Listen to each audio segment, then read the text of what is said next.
El día de hoy escuchamos en estas lecturas del domingo esta imagen del pastor. Se repite en la primera lectura, Dios reclamando que a quienes Él había nombrado como pastores habían fallado. Después en el Evangelio, este salmo que canta la confianza total en Dios como su pastor. Y después en el Evangelio, ¿verdad?, escuchamos otra vez que Jesús se siente el pastor de aquellas ovejas a las cuales dice andan como ovejas descarriadas o como ovejas confundidas, como ovejas sin pastor. Por eso no quisiera dejar pasar esta imagen del pastor y de las ovejas, la cual Dios ha utilizado muchas veces con nosotros. Por un lado nos refleja qué es lo que siente Dios respecto a nosotros. Y no porque nos crea ovejas, ¿no?, sino porque utilizando esta imagen, esta relación del pastor con las ovejas, nos quiere hacer entender qué siente Él por nosotros. Para un pastor, una oveja, todas las ovejas, son importantes. No es como que tengo muchas y ojalá que regresen todas. No, las conoce a todas. Y sabe cuál es la más terca, y sabe cuál es la que siempre se pierde, y sabe cuál es la que va al principio, y siempre por eso le pone una campana, y conoce a las ovejas, y le interesan, y las protege, y les busca buenos pastos, y siempre está deseando el bien para ellas. Y entonces, eso nos puede dar una idea de cómo se siente Dios respecto a nosotros. Para Dios no somos un número, no son 1 millón de personas. Para Dios somos cada uno de nosotros, únicos e irrepetibles, dignos de que Él ponga toda su atención en nosotros. Por eso Jesús, cuando regresan los apóstoles, los había enviado en el Evangelio anterior, los había enviado a la misión, regresan los apóstoles, se preocupa por ellos y les dice, vénganse, vámonos a descansar. Sin embargo, cuando ve que toda la gente está ahí, no les dice, regresen en 5 días porque tenemos 5 días de vacaciones. ¿Qué hace Jesús? Se pone a atenderlos, porque se siente responsable de cada uno del amor que ellos necesitan y están buscando. Entonces, ¿cuándo Jesús se va a olvidar de nosotros? Nunca. ¿Cuándo Dios se va a olvidar de uno de nosotros? Jamás.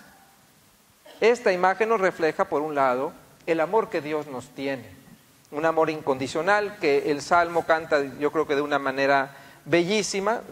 Si pueden después en el momento de la comunión repasarlo, creo que les ayudaría mucho, porque dice el salmista, el Señor es mi pastor y por eso nada me falta. Y me llama a mí nada más una frase la atención, dice, aunque camine por cañadas oscuras, nada temo porque Él está conmigo.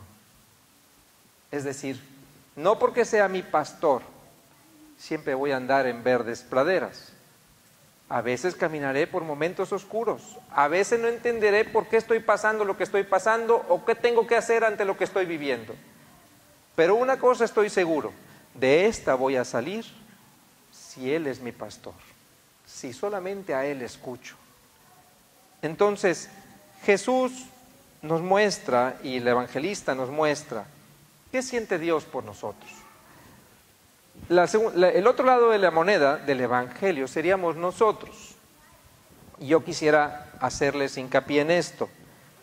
Fíjense cómo la multitud ve a Jesús alejarse. ¿Estamos de acuerdo? Jesús tomó la barca, agarró a sus apóstoles y les dijo a la multitud, Dios los bendiga, ya me voy. ¿Qué hace la multitud? Corre detrás de Él. ¿Por qué corre detrás de Él? ¿Por qué lo sigue buscando? Porque, creo yo, en Jesús han encontrado una palabra y un testimonio y una esperanza que nadie les había dado antes. Bien, pues hoy quisiera invitarlos a que pensaran si nosotros y si ustedes, cada uno de ustedes, corre detrás de Jesús también a buscarlo.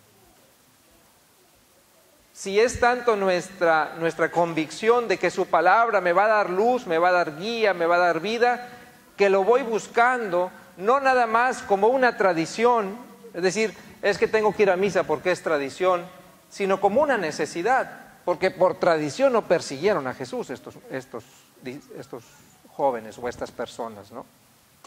No lo persiguieron nada más porque era obligatorio lo escuchar, ni porque sus papás se lo habían enseñado, lo persiguieron ¿por qué? Porque se habían encontrado con Él, porque su palabra les decía algo. Y entonces nosotros tenemos aquí un inconveniente. A nosotros nos enseñaron que teníamos que escuchar a Jesús, porque así lo mandaba la tradición.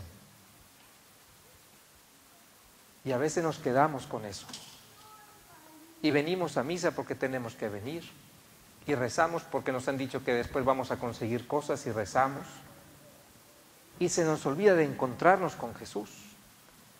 Él es el pastor. Él es el que tiene la mejor palabra para ti. Él es el que tiene la mejor guía para tu caminar en tu vida. Él es el que te va a guiar siempre hacia la meta que tu corazón quiere alcanzar. Pero tienes que desearlo, tienes que anhelarlo, tienes que buscar, correr detrás de Él y decir, Señor, enséñame por dónde tengo que caminar. No quiero dejar pasar este momento para compartirles un poquito de dónde andaba. Bueno, me ausenté algunas semanas y algunas de estas semanas anduve caminando, literalmente caminando. Caminaba más o menos 8 horas diarias por un camino que se llama el Camino de Santiago de Compostela en España. Y el objetivo de caminar era llegar a Santiago de Compostela y avancé en más o menos 13 días, 325 kilómetros, ¿verdad? Y entonces era muy peculiar el caminar por ahí, ver a otras personas, no éramos los únicos, en un principio yo vi más o menos como 100 personas el mismo día, cada día venían otras personas caminando, pero éramos muchos, más de 1000 personas caminando ahí. Y me llamaba la atención porque todo el camino completo son 780 kilómetros, yo fui un poquito prudente y nada más hice 325, ¿verdad? Pero todo el camino está marcado con flechas amarillas. Es una flecha amarilla que ves en la banqueta, en la pared, y no crean que muy así, un letrero hecho en alguna fábrica o especie, no, era un brochazo amarillo nada más, a veces nada más veías una bola amarilla de lo que quedaba, y esas flechas amarillas nos iban guiando, y era muy curioso porque se volvieron tan importantes que el ojo siempre estaba atento a ellas, ¿no? Entonces ibas tú caminando por la ciudad o por el campo, por donde te tocara caminar, por la carretera, y llegabas a un cruce de caminos o a un cruce de calles y lo primero que buscabas no era el nombre de la calle, ¿qué era lo que buscabas? La flecha amarilla, ¿no? Porque si seguías la flecha amarilla, teníamos la plena confianza de que íbamos a llegar a Santiago de Compostela. Y entonces me he quedado pensando qué significa esa flecha amarilla en nuestras vidas. Fíjense, algo que nosotros veamos, que escuchemos y en quien confiemos, que si lo seguimos, llegaremos al final de nuestras vidas, no a donde mejor nosotros quisiéramos llegar, sino a donde Dios quiere que llegue. Esa flecha amarilla es Jesús, su palabra, su enseñanza, su testimonio, su misma persona. Si nosotros tenemos nuestra mirada siempre en Él, si nosotros lo estamos siguiendo, si nuestros pasos van detrás de Él, yo les aseguro, a lo mejor no llegan a Santiago de Compostela, pero al cielo sí llegan, al encuentro con el Padre sí llegan. Por eso, hoy Jesús nos dice, nos enseña cuánto somos importantes para Él. Y la pregunta que nos podríamos llevar es, ¿e igual de importante será Dios para mí? ¿Estaré tan atento a su palabra, a su presencia, como Él está a la mía? A veces somos ese corazón que parece que no tiene pastor, que se siente solo, que se siente desamparado, que se siente confundido, y Jesús viene a nosotros. Así tendríamos también nosotros que ir a Él, y estar atento a su presencia. Dice en la segunda lectura el apóstol San Pablo, dice: ahora unidos a Cristo Jesús, ustedes que antes estaban lejos, están cerca en virtud de la sangre de Cristo. Y después dice, porque Él, no nos dice nos conduce a la paz, dice Él es nuestra paz. Jesús es quien nos ha reconciliado. Él es quien en la cruz, dice San Pablo, acabó con el odio entre nosotros. Y uno dirá, ¿cómo va a acabar con el odio si lo estamos viendo? Hasta lo tenemos a flor de piel en la sociedad. Bueno, esta es una sociedad que no se ha abrazado de Cristo, que no se ha atrevido a seguir la cruz de Cristo. Y por eso el odio reina entre nosotros. Si pudiéramos dejar que Cristo entrara verdaderamente a nuestro corazón y eliminar el odio que existe en nosotros, entonces entenderemos las palabras de San Pablo que dice, Él es nuestra paz. Pidámosle a nuestro Señor Jesucristo que no nada más nosotros, sino nuestras familias, nuestra sociedad, sepamos poner toda nuestra confianza en Cristo. Hoy en día hay muchas voces que nos invitan a no hacerlo, a confiar más en las energías, a confiar más, no sé, en el consejo de un buen psicólogo, ¿verdad? Y no porque estén mal los psicólogos, pero tienen sus límites, ¿no? A confiar más en nuestro compadre o nuestra comadre que en la misma palabra de Dios. Él es nuestra paz y nuestra vida. Su palabra es la mejor guía hacia nuestra felicidad.